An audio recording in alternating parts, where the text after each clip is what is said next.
이번에 실적이 잘 나왔는데 왜 안 올랐을까? 엔비디아 입장에서는 굉장히 억울할 것 같아요. 애널리스트들은 그럼 왜 계속 또 목표 주가를 올리고 있으며, 근데 문제는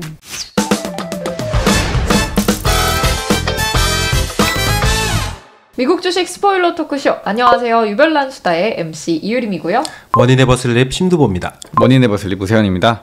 머니네버슬립이 최근에 이 오픈 채팅방을 또 개설했잖아요. 아, 그렇죠. 거기에 들어오신 많은 분들이 이제 닉네임, 그 다음에 그 뒤에 관심 있으신 이 기업 이름을 붙여주고 계신데 엔비디아가 유독 많습니다. 아, 그쵸. 그래서 또 오늘 엔비디아를 준비해 주셨다고.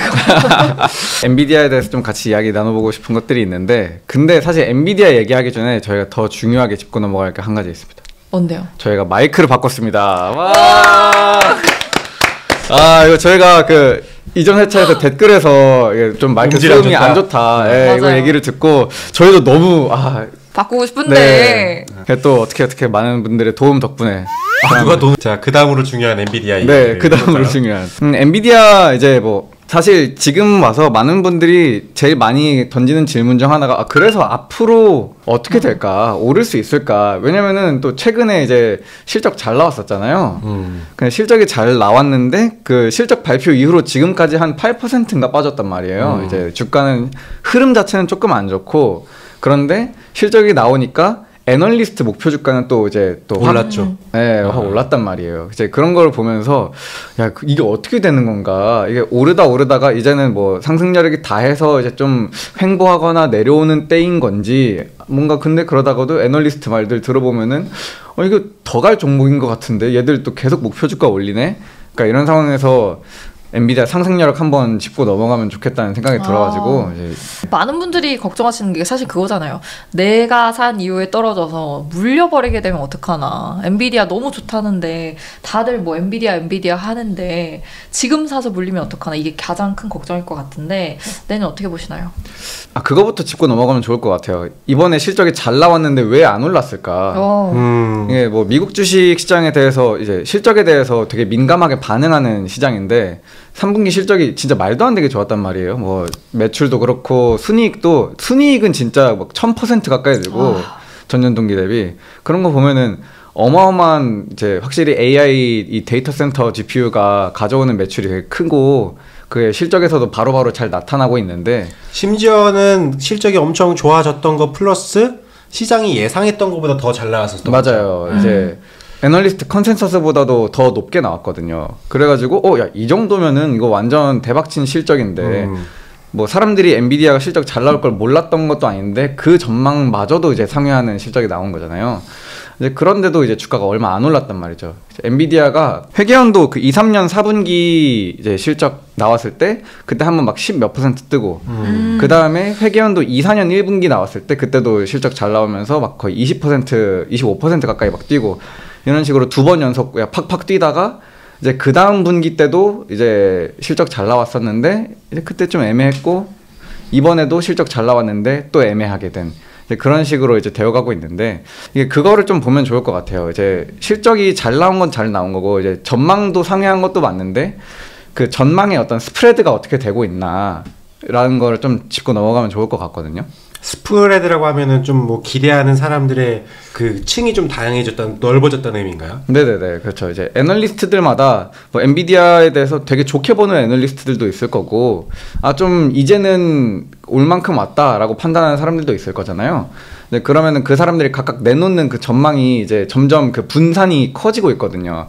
이제 보시게 되면은 최근 분기로 오면 올수록 물론 컨센서스는 전반적으로 계속해서 실적이 올라가는 거를 보고 있긴 한데, 그 중에서도 더 높게 나올 거다라고 보는 사람과 그 최저 여기까지밖에 안 나올 거야 라고 보는 사람의 그 갭이 점점 커지고 있단 말이에요.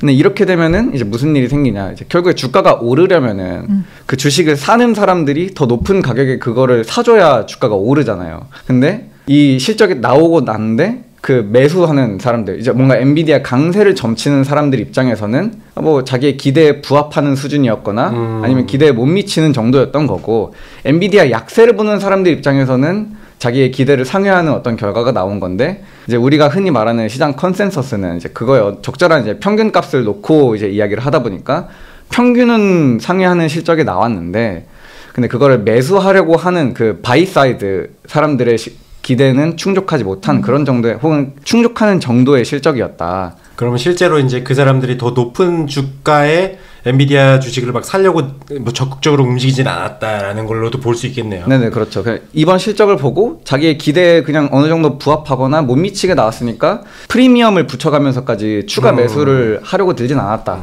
이렇게 이제 보는 것 같고요. 그러면은 이번 실적이 잘 나왔는데도 이제 안 오른 것까지는 뭐 그렇다고 치는데, 애널리스트들은 그럼 왜 계속 또 목표 주가를 올리고 있으며, 그럼 이 기업은 애널리스트들 목표 주가대로 계속 주가가 오를 수 있을까? 이제 이게 좀 많은 분들이 궁금해 하시는 지점일 것 같아요. 이제 엔비디아가 거의 지난 1년 동안 이거의 반복이었잖아요. 맞아요. 실적 잘 나오고 주가 오르고, 오른 만큼 그 목표치도 상향되고, 또 실적 나오고, 이게 반복되면서 올해 막 200% 넘게 뛰고 이랬던 건데, 앞으로의 엔비디아 미래를 바라보는 것 중에 저희가 체크해야 될 지점들이 한 두어 가지 있는 것 같은데, 그중 하나는 일단 이 기업의 밸류에이션에 관련한 우려. 이 부분이 사실 굉장히 빠른 속도로 해소되고 있어요. 이거는 이제 긍정적인 부분이죠.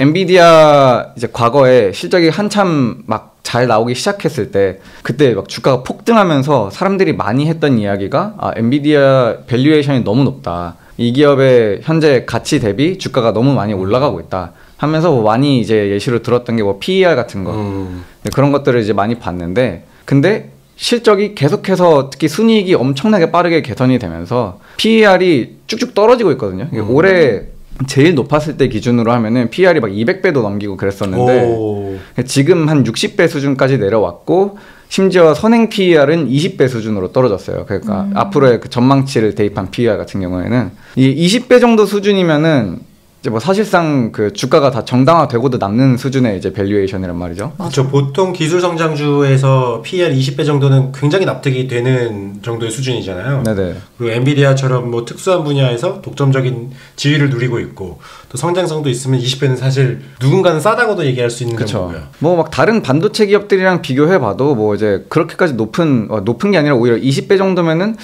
평균 혹은 평균 아래다라고 볼 수도 있을 정도의 밸류에이션이니까, 이제 그런 부분에 대한 우려는 이제 확실히 예상보다 더 빠른 실적 개선으로 이제 어느 정도 상쇄해 가고 있는 그런 모습인데, 근데 문제는 중국 리스크에 대한 것도 이제 사람들이 많이 이제 우려하는 지점 중 하나거든요. 뭐 밸류에이션이 개선되고 있고 뭔가 성장 잘하고 있는 거는 알겠어.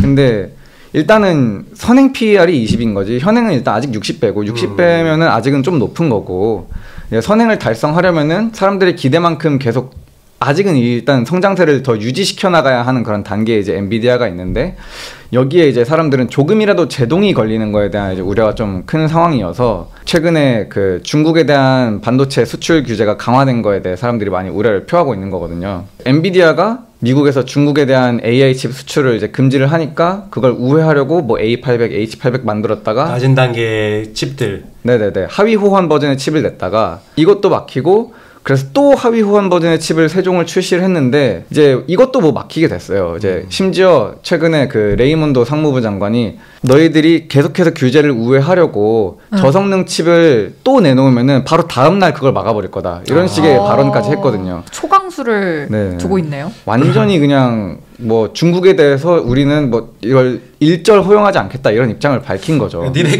괜한 고생하지 말라 이거잖아요. 네네, 뭐 중국이랑 거래하려고 뭐 계속 단계 낮추거나 우회해봤자 우리는 어차피 막을 것이다, 뭐 이런 거네요. 근데 엔비디아 입장에서는 굉장히 억울할 것 같아요. 어쨌든 그렇다고 해서 중국에 안 판다고 해서 이걸 누가 대신 보상해 주는 것도 아닌데. 그러니까요.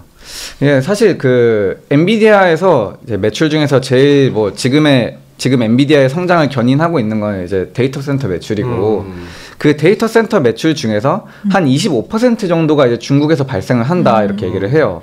그래가지고 이 부분이 다음 분기에 갑자기 일거에 뭐 없어지거나 하게 되면은 이제 당연히 엔비디아 입장에서도 뭐 적지 않은 타격이긴 할 텐데, 뭐 일단은 엔비디아 CFO 말로는 그래서 다음 분기에 이런 식으로 이제 규제가 좀 급격하게 강화된 것 때문에 우리가 분명히 중국 매출이 줄어들 거라고는 생각을 하는데, 꽤 큰 유의미한 감소가 있을 거기는 한데, 그 감소분은 이제 다른 지역에서 늘어나는 매출로 충분히 상쇄될 것이다, 이런 식으로 일단 해명을 하기는 했어요.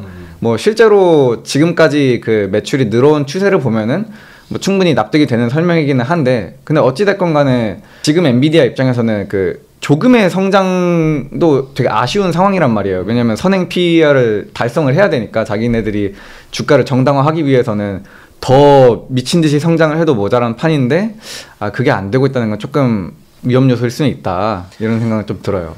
그러면 이거 사실 좀 미국이랑 중국 간에 좀 뭐 바이든 대통령이라든가 뭐 시진핑 뭐 주석이라든가 이런 사람들이 최근에 좀 움직이긴 했잖아요. 뭐 서로 간에 좀 물꼬를 트기 위해서 뭐 사실 뭐 그렇게 큰 소득은 없었지만 앞으로는 이 관계가 엔비디아 주가에도 좀 직접적인 영향을 계속 미치겠네요. 네, 이 지정학적 리스크가 확실히 엔비디아 입장에서는 제일 신경 쓰이는 부분일 것 같아요. 약간 아픈 손가락 같은 걸 것 같은데 최근에 중국 외교부에서 미국에 대고 그런 얘기를 했어요. 너네 말과 행동을 달리하지 마라. 말로 중국 입장에서는 이제 그런 거죠. 이제 너네 말로는 우리랑 이제 앞 좀 같이 가보자 이런 식으로 얘기를 해놓고서 자기네 본국으로 돌아가서는 갑자기 너의 칩 너의 하루라도 뭐 바로 다음 날 막을 거야 이런 식으로 이제 나오고 있으니까 이제 중국 입장에서도 이제 영 탐탁치 않고 이제 엔비디아 입장에서도 이제 당연히 이제 기분이 안 좋은 그런 건데 이게 어떻게 앞으로 더 진행될지는 좀 지켜봐야 될 것 같아요. 그리고 그 내년 대선도 이거랑 밀접하게 연관되어 있는 이제 주제다 보니까 그것도 좀 향방을 같이 봐야 될 것 같습니다. 병목 현상 관련한 이야기도 하면 좋을 것 같아요. 엔비디아 반도체가 인기가 굉장히 좋아서 주문량이 이제 밀려서 뭐 주문량을 생산량이 이제 못 따라가고 있다. 그런 얘기 많았죠. 네네네. 근데 실제로 이 기업 실적 보면은 매출이 이제 폭발적으로 늘어나는 속도에 비해서 이제 매출 채권이 늘어나는 속도, 그냥 외상으로 물건을 판 그 매출이 늘어나는 속도는 굉장히 이제 낮은 편이거든요. 그러니까 확실히 많은 기업들이 엔비디아 제품을 살 때 이제 외상으로 사는 것보다 그냥 당장 현금을 즉시 지급하고 사는 경우가 더 많다. 그러니까 이 말은 그 제품에 대한 인기가 좋다는 뜻이거든요. 매출 채권이 높으면 높을수록 안 좋은 거니까. 지금 매출 성장하는 게 확실히 크고 그거에 비해서 매출 채권이 늘어나는 비율도 적고 재고 인벤토리는 거의 이제 동일 수준으로 유지가 되고 있어요. 그러면 그냥 만드는 족족 다 팔린다 이거네요. 네네네. 그냥 거의 진짜 이제 거의 만드는 족족 나간다는 건데 이 경우에면은 또 최근에 엔비디아가 뭐 일본에서 이제 거기에 있는 뭐 TSMC나 아니면 라피더스나 막 이런 애들이랑 같이 또 뭐 네트워크 만들어서 일본에서의 어떤 AI 칩 공급이나 이런 거를 이제 위탁 생산을 맡기는 그런 거를 좀 더 활성화하겠다. 그러니까 이런 식으로 확실히 곳곳에서 생산을 계속 늘리려는 이제 시도를 하고 있거든요. 생산량을 계속해서 여기는 늘리면 늘릴수록 다 팔리니까. 또 뭐 GH200 신제품이 곧 나오는 것도 있고 이런 것들이 좀 계속해서 앞으로 풀리게 됐을 때 더 이제 얼마나 매출이 더 올라가고 매출이 올라가고 순이익이 올라가는 거에 따라서 이 기업의 주가 밸류에이션이 얼마나 더 정당화될지를 또 보는 것도 좀 중요한 포인트가 될 것 같습니다. 머니네버슬립 뉴스레터와 네이버 프리미엄 콘텐츠 지금 바로 구독해보세요.